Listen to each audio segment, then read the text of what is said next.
Are you someone who's always looking to get motivated to start going to the gym and change the lifestyle? Well, let's be real. You know that day will not come. So, how should you approach your goals to help you to stay motivated? And what steps should you take to stay on track and make sure that motivation is not something that you need to wait? And lack of motivation is not something that's holding you back from achieving your dream body. By the way, my name is Modi. I'm a personal trainer who's running a personal training studio where probably most of people are not motivated to start training, but they get a kick in the bum from me, which helps them to achieve their results. And if you need some help with dropping a gene size, check the link down in description where you can grab my 30-day guide to losing a gene size in the next 30 days. So one of the main problems with motivation is that we're looking for that magical beast, for that kick in our system to get a bit of a spark to say enough is enough and let's change something about your body and get healthier. So that's a normal thing. That's how we all work. I mean, we need to get uncomfortable enough to the point where we start desiring a change, and then we are uncomfortable enough to start actioning on that change. But motivation, it's like a come and go feeling. It doesn't stay for a long time, and it can only help you to kick you into the action. It's not going to help you to keep with it. And that's where naturally I would like to speak about discipline. But discipline is a tricky one because some of us have more of it, others have none. And that's why we are looking for motivation to get us to do things. However, there's few things that I would like to share that can help you to stay on top of your training without having to rely on the motivation. And they may all seem quite silly on the surface level, but they do work very well. So for example, if you're very money orientated, you may place a bet with your partner that you will go to the gym 2 times a week for X amount of time. Otherwise, you will pay for your girlfriend's spa day, which will be expensive as fuck because you don't want to lose that money. It has to be painful enough for you to actually take that action to go to the gym. I'm a bit competitive, and for example, what I did with my old colleague, that we both had to lose 5 kilos in the next 6 weeks, and at that point I wanted Nike Metcon shoes that I wasn't willing to buy out of my own pocket because they were 110 quid, while my friend he wasn't really cared about what he's getting, but he did like G-Shock watches, and we basically placed a bet because G-Shock had a similar price. So that meant that for me personally, that 110 quid didn't really matter that much. However, I wouldn't want to spend that amount on my shoes. So the competitive side of things is where I don't like losing. That's where it made me stay on top of my eating. Basically, 6 weeks later, I got those shoes and I didn't have to buy a G-Shock.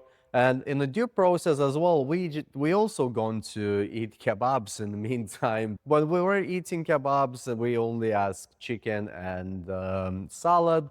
So it's not that we had to completely ditch everything that we did for time being. It's just that we had to adjust how we're eating to lose that weight. But for example, that's one way that will help you to stay accountable. So have a bet with a friend when money or whatever you're losing, it's painful enough for you that will keep you motivated to achieve that goal.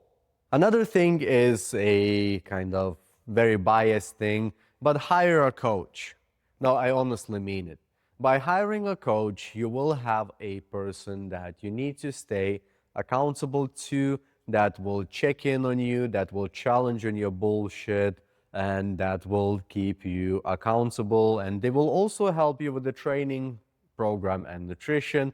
If you do happen to like me enough, check the link down in the description, book a consultation with me, and let's go through how I can help you. But anyways, if you hire a coach, they will help you to stay accountable. In my personal circumstances, I am paying for mentorship, which helps me to stay more accountable with business. One of the great examples is that's exactly why I'm sitting in front of this camera and recording these videos, because I paid £1,500 for a mentorship program. So now the only thing is for me to benefit from that mentorship program is to constantly take action on how my mentor keeps me accountable and the things that I need to do, like creating these videos on the social media to get my face out and get more people to see my business. So that's a good example how I keep myself accountable, even though the motivation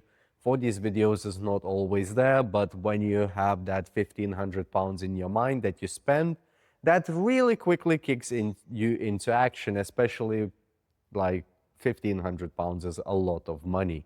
So that's why hiring a coach will help you to achieve those results. And to be honest, this investment is invaluable because, for example, if you lose weight, you will feel better, you will be able to do more at your work.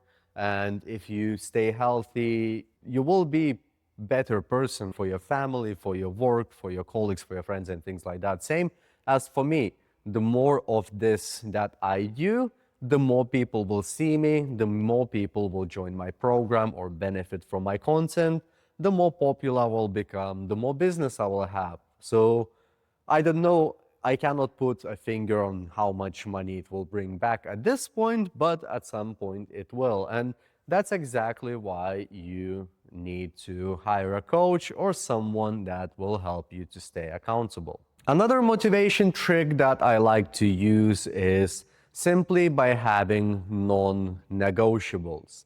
Now, non-negotiable for me is something that you have to do whatever it takes. So again, comes down to these videos. My first non-negotiable that I set up is 100 YouTube videos 2 times per week because I wanted this goal to take 1 year instead of 2 years if I would just do one video a week. And I made that non-negotiable. Whatever happens, I will do these videos. So far, I've been lucky that I managed to set everything up in the gym. However, if I would have not had time, I would record them at home, trying to provide value for you. So same thing for you, set up a non-negotiable. For example, one of the non-negotiables that you could have is I am going to the gym 2 times per week and I'm doing at least 5,000 steps every day. Or if you have been doing 5,000 steps already, do 10,000 steps. You can also make a non-negotiable to have 3 pieces of fruit or vegetables through the day, and you kind of make a note and tick it somewhere, because I personally do that a lot. I write down in my notebook, for example, I would have sleep or go to bed by 9:30. That's as a non-negotiable, so I can get a good night's sleep, which means that I will feel much better when I wake up, and I am better at producing these videos. I'm a better person for my clients. I am sharper, I can help them more, and things like that. So you can also set up some non-negotiables and you do them whatever it takes, because let me be honest, your body and your health is a non-negotiable. The healthier you are, the better person you are. It's just as simple as that. Your mind will work better, you'll be calmer as a person, you'll be not as irritated, you may shout at your kids less. I mean, I don't know your life, I'm just talking out of my ass really, but honestly, there is no negative aspects of you improving your health. So those are the 3 things that you can take part in to skip the motivation and not worry about lack of motivation, meaning lack in results. So they all are a bit forceful, but they do work. And let me be honest, if you want to have very good outcomes with your health and your business, you just have to force some things that you don't necessarily feel 100% comfortable with doing. That's just life. So get on with it. And if you enjoyed this video, YouTube thinks that you will like this one and you will find it beneficial, so go and watch it. So yeah, see you in the next one.